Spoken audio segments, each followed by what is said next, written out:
O Show. This is the Big O Show. Alrighty, there he is, the man, the myth, the legend that is David Dwork, doing a great job as always, covering the Florida Panthers, the rough beat that is the Florida Panthers now, because that's going to be a rough beat now for this off season. How you doing, my man? You hanging in there? Hanging in there, man. Always good on this end. Yeah, just a tough way to end it, man. And it's just kind of a brutal way, and you start to learn some things about this team. And one of the things that I've talked about, I talked with George on Tuesday about this. I've talked a little bit with Poupart about this. Also, as you know, he's an hockey guy. Hell, he's more hockey than all of us. He's Canadian, eh? Yeah. So he's got officially the maple syrup on one side, the Molson's on the other, and then the TV with a little hockey on. So he got some attention. Yes, the presser thing yesterday. He had his Montreal Expos hat on, and a few guys were pointing it out. Yeah, well, he always does his interviews here with that Expos hat on. It's kind of a tradition that he has that Expos hat on, and I'm sure he always gets love for that Expos hat. It is such a cool hat. It's such a cool logo, and such a team that should have never been eliminated. But anyways, it is what it is. I start to look at it and I say they need to go get the Heat. Last night you looked at it, you say Jimmy needs that other star. Bam's not that guy. Tyler's going to be up for a max. Is he really a max player? You're going to make that mistake again like you did with Bam.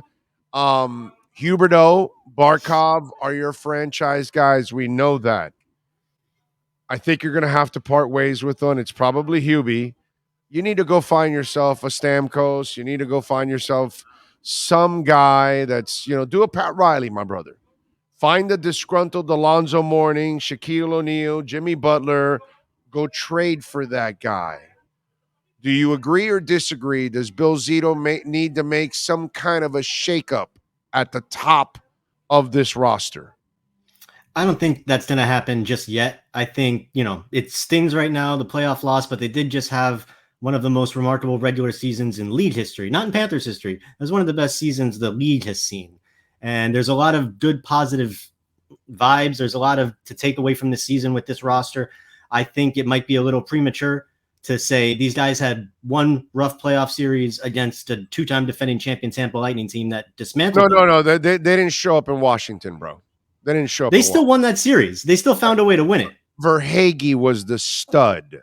Verhaeghe played the way Barkov and Hubie are supposed to. Remember, Hubie's contract is up next year. So in a year, you're going to have to decide to give him a big, fat-ass deal. So I'm not saying Barkov. I think it's Hubie, the guy you trade. Now, do you believe those guys? Because how long are we going to wait, David? I mean, we've been waiting forever for these guys, bro. Either you're Connor McDavid or you're not, bro. Either you're Sidney Crosby or you're not. Either you're Stamkos or you're not. Either you're Kucherov or you're not. You know what I mean? It's we see the guys around the league that they are the guy. And what makes you think that Hubie's going to turn into that guy when you didn't see him in either series be that guy? Well, we've seen them do it. We saw them do it for most of the season. That was one of the things that was special about this team was that when Barkov or Huberdeau or Ekblad gets hurt or whoever, if somebody, injured, if somebody wasn't performing for a few games, if, they weren't showing up in the point sheet, they had this very deep roster that was able to pick up the slack. And that's what made the Panthers who they were. You talk about a guy like Carter Verhaeghe is a perfect example. Barkov and Huberdeau weren't getting the points in the first round, so they had other guys stepping up. That didn't happen in the Lightning series. And I agree with you that that's something that needs to change if this team is going to get over that hump and get to the mountaintop. However, I'm not ready to say that Barkov and Huberdeau aren't the guys that are going to get them there. Yes, they both, and they'll tell you this, they both have You rough can't playoffs. get rid of Barkov, bro. You can't get rid of I don't think you get rid of either of them. But yeah, Barkov's locked up long-term. I think Huberdeau's going to get a similar treatment. I wouldn't be surprised if they start working that this summer because they can negotiate with Huberdeau this summer since he's going to be UFA next year. But I don't think that they're in a spot where they're going to start blowing anything up at this point. I think they just saw more success than they'd seen in a long time. I think they feel there's momentum building on their side. And I think that Bill Zito and his staff are going to make some moves, maybe to fortify things a little bit. But what this team is missing is you mentioned a bunch of names of superstar alpha players. You mentioned Crosby, you mentioned McDavid, you mentioned Stamkos and Kucherov. These are all alpha scorers. We've talked about this. Huberdeau and Barkov are not alpha guys. They're globally talented guys. You don't believe that. Two things. One, you need more people sacrificing in front of the goalie to block some shots. There's no doubt about that. And that takes, even Barkov has got to do that. And there was one where he kind of did an ole in one of them. But the question is, don't you think they need one of those guys on this team? And obviously Barkov and Huberdeau are never going to be those kind of guys, right? So without that guy, how do they have playoff deep success, my man? Because that's the problem. It's not about regular season. I mean, that's what Poupart just finished saying. He goes, regular season success means nothing in the playoffs, and that's what the Panthers have found out. This team is not built for the playoffs. So he doesn't feel they're built for the playoffs. What do you feel they need in order to succeed in the playoffs? Because it looks like you don't think they need the alpha scorer. Well, here's the thing. And you can get an alpha scorer that's not a superstar that can still fill that role. You can bring, remember Mike Hoffman? He wasn't a superstar by any stretch of the imagination, but he would just stay in that right face-off circle and wait for one-timers to be fed to him. And a guy like that, somebody with a rifle for a shot that maybe, Hoffman was deficiency. I can't even think of the word. He hurt you in other areas. He wasn't a good defender. He wasn't a good 200-foot guy. Now, the team that they have now might be able to match that, but a player like that. Malkin, you want a Yevgeny Malkin like that? Yeah, but I'm saying you can probably get good number 2. Is that what you would call Yevgeny Malkin, right? Is that and Malkin, he might be available this offseason. There's been talk that he might be. How old is he already at this point? How old is he? Yeah, isn't he up there? He's got to be like mid-30s at least. Yeah. He's been around for a while. Yeah. But no, I think that they can find somebody to fill a role of need without getting rid of their superstars. Because, right now, Huberdeau and Barkov's stock is down because of how they're performed in the playoffs. That doesn't mean you sell it. I mean, look, you know as well as I do, you buy high, you sell low, you're getting screwed. I get that. The only problem is Hubie is going to want a contract in a year from now. And I don't know if I want to pay him that kind of money when I can use that money to go get me a guy that's a mother effer. And I think that's what you need on this team. You don't have Pavel Bure. You need a mother effer, bro. You need a guy that will create havoc. And I think that'll open up for all the other guys you have on your team, including Barkov. And that's where you and I are going to disagree on this one, because it's just, to me, one, they need to get tougher in defense. There's no doubt in my mind. I'm watching Tampa Bay and listening to all the guys in the intermissions, how they just broke it down and really exposed the Panthers for not sacrificing compared to some of their top guys in Tampa who sacrifice, and it doesn't matter what they need to do in order to win. That's something that overall has to change for that team, including Barkov and all those guys. But for me, I still think you need that mother effort. And when you see these top teams, they always have that guy, man. And I just don't see it in our guys. You know what I mean? Is there a young guy you think can be that? Is Lundell going to be, that? You tell me. I mean, is there a guy they think in the minors or one of their young guys that could be on the brink of being that? If not, what do you do? I don't think there's anybody in the system right now who I'm thinking is like ready to jump up and be that alpha guy. I just think that it's a little too premature to start getting rid of your superstar players. I mean, Huberdeau just had a season where he's getting votes for the MVP. That's a generational player, and he's finally becoming who the Panthers have been nurturing him into, just like we've seen Barkov do. Now, you talk about all the things that Tampa did right to win the series, the small things, the blocking of shots, the hustling, the clearing out the front of the net, those type of things. That's not a skill. That's something that hockey players can learn to do. It's an effort thing.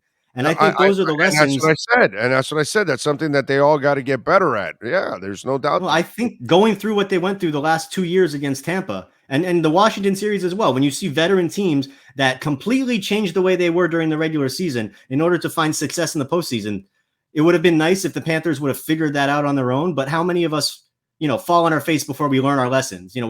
People So learn things the hard way. How do you counter that the Panthers couldn't play their offense in the postseason?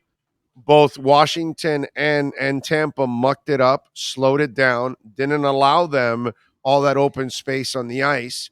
So now you know what they're going to do to you when you get to the postseason. David, what do they do to counter that? To become more explosive in the open? Well, not more explosive, to become more productive. That's it. No, that's the thing. In the playoffs. You've got to flip a switch the way that you've now seen teams do in the last 2 playoffs. What succeeds, what works during the regular season, that's over. The regular season is done as soon as you get across that finish line and head into the playoffs. The Panthers know what they did well, and they tried to do it well in the playoffs, and it didn't work.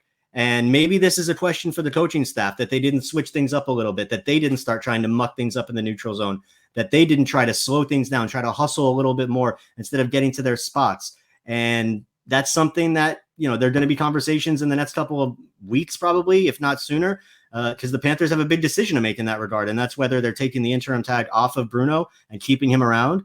And if not, they need to act quickly, because there are some really good head coaches out there that are going to get snapped up, because there's 4 teams that currently don't have a coach. And there's another 3, not including Florida, that had interim coaches that may also be looking for a new head coach. What's your gut tell you on the coach? Because I think he's toast.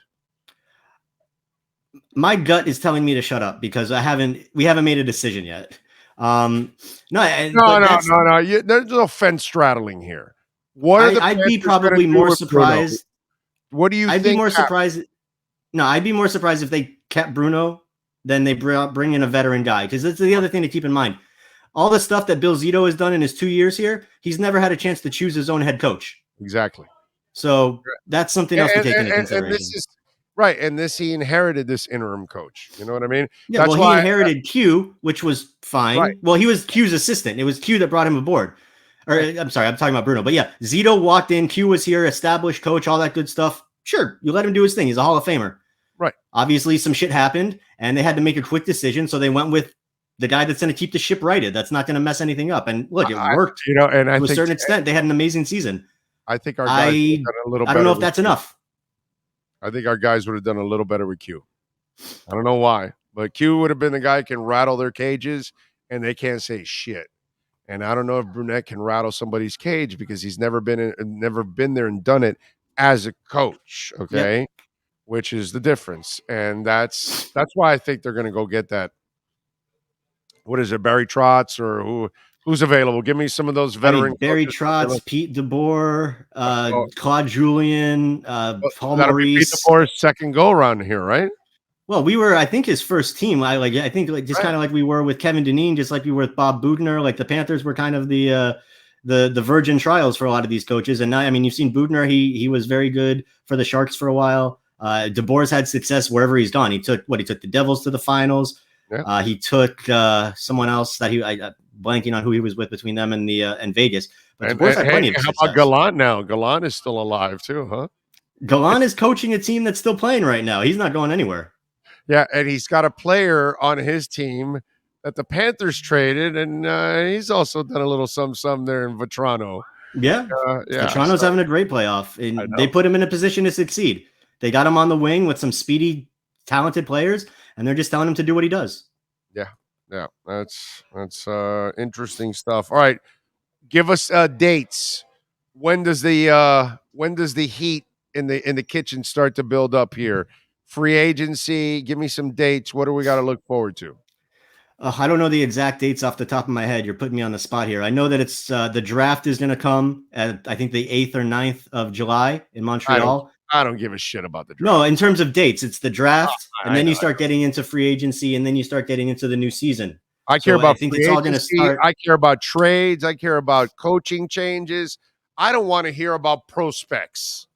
Okay, no more prospects. Those prospects can go to the AHL and hang out there, and whenever they're ready, you can call them up from the Orlando Solar Bears. I don't give a shit, okay? I want to know about impact players now. So, are we far from free agency? Like, how far is it after the Cup? Oh, July 3rd. Look at you. Look at you goggling and everything there. I'm a radio producer at heart, man. You give me something to find, I'm going to go find it. That's it. All right. So July 13th is when it starts. Okay.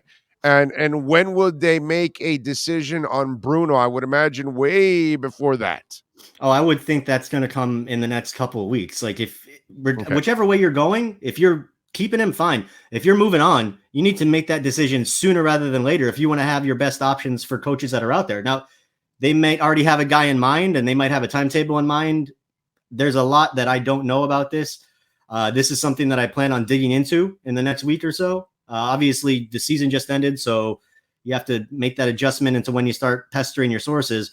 But this is something that I'm going to stay on for the next, at least for the next week or two until something gets finalized. I just wrote a story about it yesterday for local10.com. I know you're going to ask me about that stuff. So that's on the website right now. And that one I go over Bruno's successes, Bruno's faults, options that are out there, what his players think of him. It's going to be an interesting thing to shake out. But I think before we get into all that fun stuff, the draft, the free agency, the trades, this is number one priority right now. You got to figure out what you're going to do. Do you have your coach or do you need to go find one? The sooner they make that decision, the better off they're going to be. We do have a new fight song for the Panthers. Oh, God. You know about it? No. Go for it. Let's go.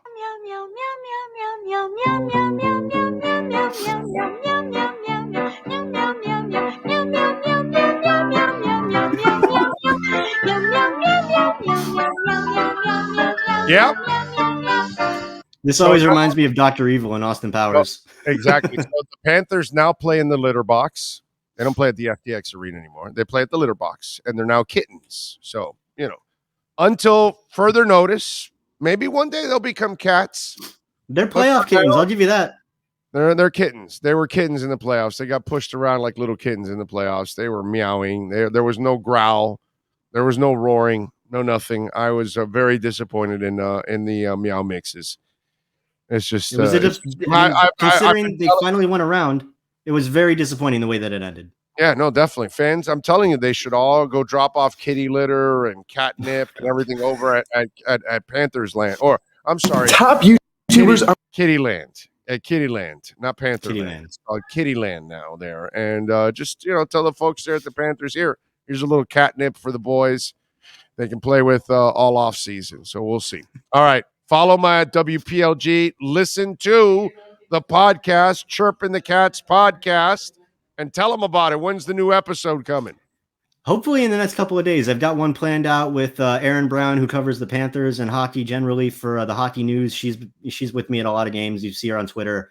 Her and I are going to sit down and just kind of do like an unplugged, unfiltered type season recap, give our thoughts on everything that happened, what's happened since. So that we will be recording probably in the next day or two. We were talking about it yesterday. So that's next in the in the holster, ready to send it off. Okay. All right. What outlet does she work for? The hockey news. Oh, the hockey news. Okay. All right. Good stuff. Kind of a big one. Yeah. Just a tad. Just a tad. All right. Follow him on Twitter at David Dwork and catch him doing his thing here every week right here with the ALennyLocksmith.com lockdown segment. Thank you, sir. Appreciate you. Appreciate you always, man. See you next week. You got it. See you next week. That is the man, the myth, the legend. That is David Dwork.